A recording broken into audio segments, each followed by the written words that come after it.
Radio lime news update. നമസ്കാരം, live news അപ്ഡേറ്റ്സിലേക്ക് സ്വാഗതം. വാർത്തകളുമായി ഞാൻ നിബിൻ. ഗുജറാത്തിലെ അഹമ്മദാബാദിൽ എയർ ഇന്ത്യ വിമാനം തകർന്നു വീണ് മരണം 242. വിമാനത്തിലുണ്ടായിരുന്ന ആരും രക്ഷപ്പെട്ടതായി വിവരമില്ലെന്ന് പോലീസ് മേധാവി അറിയിച്ചു. സർദാർ വല്ലഭായ് പട്ടേൽ അന്താരാഷ്ട്ര വിമാനത്താവളത്തിൽ നിന്ന് പറന്നുയർന്നതിന് തൊട്ടുപിന്നാലെ സമീപത്തുള്ള മെഡിക്കൽ കോളേജ് ഹോസ്റ്റൽ കെട്ടിടത്തിലേക്ക് വിമാനം തകർന്നു വീഴുകയായിരുന്നു. ക്യാബിൻ ക്രൂ അംഗങ്ങളും വിമാനത്തിലുണ്ടായിരുന്ന 242 പേരും മരിച്ചു. മരിച്ചവരിൽ ഗുജറാത്ത് മുൻ മുഖ്യമന്ത്രി വിജയ് രൂപാണിയും മലയാളി നഴ്സ് രഞ്ജിത ഗോപകുമാറും ഉൾപ്പെടുന്നു. ഉച്ചയ്ക്ക് 1:38 അപകടമുണ്ടായത്. അഹമ്മദാബാദ് അന്താരാഷ്ട്ര വിമാനത്താവളത്തിലെ 23 നമ്പർ റൺവേയിൽ നിന്ന് AI-171 ബോയിംഗ് 787 ഡ്രീം ലൈനർ വിമാനം ലണ്ടനിലേക്ക് പറന്നുയർന്നു. 625 അടി ഉയരത്തിലെത്തിയ വിമാനത്തിൽ നിന്ന് എയർ ട്രാഫിക് കൺട്രോളിലേക്ക് അപായ സന്ദേശം ലഭിച്ചു. വിമാനവുമായി ബന്ധപ്പെടുവാൻ ശ്രമിച്ചെങ്കിലും സിഗ്നൽ ലഭിച്ചില്ല. പിന്നാലെ തകർന്നു വീഴുകയായിരുന്നു. വിമാനത്താവളത്തിന് സമീപമുള്ള BJ മെഡിക്കൽ കോളേജിന്റെ ഹോസ്റ്റൽ കെട്ടിടത്തിലേക്കാണ് വിമാനം തകർന്നു വീണത്. ഗുജറാത്ത് മുഖ്യമന്ത്രി വിജയ് രൂപാണി അടക്കം 242 പേര് വിമാനത്തിനകത്തുണ്ടായിരുന്നു. 169 ഇന്ത്യക്കാർ, 53 ബ്രിട്ടീഷ് പൗരന്മാർ, 7 പേർ പോർച്ചുഗീസുകാർ, ഒരു കനേഡിയൻ പൗരനും ദുരന്തത്തിൽപ്പെട്ടു. ലണ്ടനിൽ നഴ്സായിരുന്ന തിരുവല്ല പുല്ലപ്പാട് സ്വദേശി രഞ്ജിത ഗോപകുമാരും മരിച്ചു. ഈ ആകാശ ദുരന്തത്തിൽ പൊലിഞ്ഞ എല്ലാ ജീവനുകൾക്കും റേഡിയോ ലൈമിന്റെ കണ്ണീരിൽ കുതിർന്ന ആദരാഞ്ജലികൾ.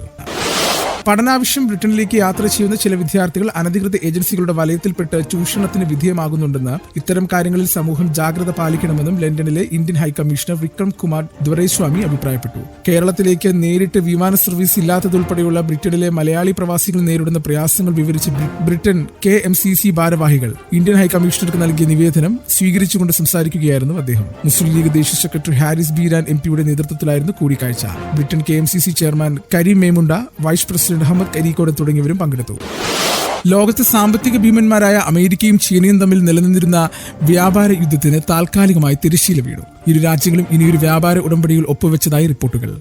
ഒറ്റനോട്ടത്തിൽ ഇത് സമാധാനത്തിന്റെ സൂചനയാണെങ്കിലും കരാറിലെ വ്യവസ്ഥകൾ ആഴത്തിൽ വിലയിരുത്തുമ്പോൾ ചൈനയ്ക്കാണ് നേരിയ മുൻതൂക്കം ലഭിക്കുന്നതെന്ന് സാമ്പത്തിക വിദഗ്ധർ അഭിപ്രായപ്പെടുന്നു. പുതിയ ഉടമ്പടി അമേരിക്കൻ സമ്പദ് വ്യവസ്ഥയിൽ സങ്കീർണമായ ചലനങ്ങൾ സൃഷ്ടിക്കുമെന്ന് വിലയിരുത്തൽ. പുതിയ കരാർ പ്രകാരം ചൈനയിൽ നിന്നുള്ള ഉൽപ്പന്നങ്ങൾക്ക് മേൽ 55% ഇറക്കുമതി തീരുവ ചുമത്തുവാനാണ് അമേരിക്ക തീരുമാനിച്ചിരിക്കുന്നത്. ഇതിനു പകരമായി അമേരിക്കൻ ഉൽപ്പന്നങ്ങൾക്ക് 10% തീരുവ ചൈനയും ചുമത്തും. അമേരിക്കയുടെ ഓട്ടോമോട്ടീവ്, ഇലക്ട്രോണിക് വ്യവസായങ്ങൾക്ക് അത്യന്താപേക്ഷിതമായ റെയർ എർത്ത് ധാതുക്കൾ വിതരണം ചെയ്യാമെന്ന് ചൈന ഉറപ്പു നൽകിയിട്ടുണ്ട്. ഇതിനു പകരമായി ചൈന വിദ്യാർത്ഥികൾക്ക് അമേരിക്കൻ സർവകലാശാലകളിൽ പഠനം പൂർത്തിയാക്കുവാൻ അമേരിക്ക അനുമതി നൽകും.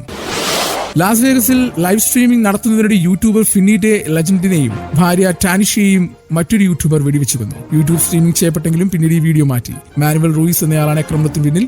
ഇരുവരും തമ്മിലുള്ള ഓൺലൈൻ പടലപ്പിണക്കമാണ് കൊലയിലേക്ക് നയിച്ചത്. ഇനി നാട്ടിലെ വാർത്തകൾ. വിമാന അപകടത്തിന്റെ കാരണം എന്താണെന്ന് മനസ്സിലാക്കുവാൻ നിർണായകമാകുക ബ്ലാക്ക് ബോക്സ്. വിമാനത്തിന്റെ ബ്ലാക്ക് ബോക്സ് വീണ്ടെടുക്കുന്നതിനുള്ള അന്വേഷണത്തിന് അധികൃതർ മുൻഗണന നൽകുന്നതായിട്ടാണ് വിവരം. വിമാനത്തിന്റെ ഡാറ്റ റെക്കോർഡും കോക്പിറ്റിന്റെ വോയിസ് റെക്കോർഡറുമായ ബ്ലാക്ക് ബോക്സിലാണ്. ചുവപ്പ് അല്ലെങ്കിൽ പിങ്ക് നിറത്തിലുള്ളതിനാൽ ഈ ബോക്സുകൾ എളുപ്പത്തിൽ തിരിച്ചറിയുവാൻ കഴിയും. ഹെലികോപ്റ്ററോ വിമാനമോ അപകടത്തിൽപ്പെട്ടാൽ അതിനെപ്പറ്റിയുള്ള അന്വേഷണങ്ങൾക്ക് സഹായകമാകുന്നത് ബ്ലാക്ക് ബോക്സുകളിൽ നിന്ന് ലഭിക്കുന്ന വിവരങ്ങളാണ്. കോക്പിറ്റ് ശബ്ദത്തിൽ നിന്ന് ലഭിക്കുന്ന സൂചനകൾ സംരക്ഷിക്കുവാനും ഇത് വിശകലനം ചെയ്ത് അപകടത്തിനിരയാക്കിയ സാഹചര്യങ്ങളെക്കുറിച്ച് പഠിക്കുവാനും ഇത് സഹായിക്കുന്നു. ഭാവിയിൽ സമാനമായ അപകടങ്ങൾ തടയുവാനും ഇത് ഉപകരിക്കും. അഹമ്മദാബാദിലെ വിമാന ദുരന്തത്തിൽ മരിച്ചവരിൽ പത്തനംതിട്ട സ്വദേശിയായിട്ടുള്ള നഴ്സും കോഴഞ്ചേരി പുല്ലാട് കുറുങ്ങുഴ കൈഞ്ഞോൺ വീട്ടിൽ രഞ്ജിത ആർ നായരാണ് മരിച്ചത്. ഒമാനിൽ നഴ്സായിരുന്ന രഞ്ജിതയ്ക്ക് UK ജോലി ലഭിച്ചിരുന്നു. ജോലിയിൽ പ്രവേശിക്കുവാനായി UK പോകുമ്പോഴായിരുന്നു അപകടം. ലണ്ടനിലേക്ക് പോകുവാനായി കൊച്ചിയിൽ നിന്ന് ഇന്നലെയാണ് രഞ്ജിത അഹമ്മദാബാദിലേക്ക് യാത്ര പുറപ്പെട്ടത്. അഹമ്മദാബാദിലെ ജനവാസ മേഖലയിൽ ഇന്ന് ഉച്ചയ്ക്കാണ് അപകടമുണ്ടായത്. കാറ്റിക്കുളം എയ്ഡ് പോസ്റ്റിന് സമീപം പ്രൈവറ്റ് ബസും ടൂറിസ്റ്റ് ബസും കൂട്ടിയിടിച്ച് 85 പേർക്ക് പരിക്ക്. മാനന്തവാടിയിൽ നിന്നും തിരുനെല്ലിയിലേക്ക് പോകുന്ന സ്വകാര്യ ബസും തിരുനെല്ലി ഭാഗത്തു നിന്നും മാനന്തവാടിയിലേക്ക് വരികയായിരുന്ന ടൂറിസ്റ്റ് ബസുമാണ് അപകടത്തിൽപ്പെട്ടത്. പരിക്കേറ്റവരിൽ 61 പേരെ ആശുപത്രിയിൽ പ്രവേശിപ്പിച്ചു. ഇതിൽ 12 പേർ കാട്ടിക്കുളം പ്രാഥമികാരോഗ്യ കേന്ദ്രത്തിലും 2 കുട്ടികൾ അടക്കം 49 പേർ ഗവൺമെന്റ് കോളേജിലുമാണ്. ആരുടെയും നില ഗുരുതരമല്ല. ICC T20 റാങ്കിങ്ങിൽ ഇന്ത്യൻ ബാറ്റർ തിലക് വർമ്മ 3ാം സ്ഥാനത്തെത്തി.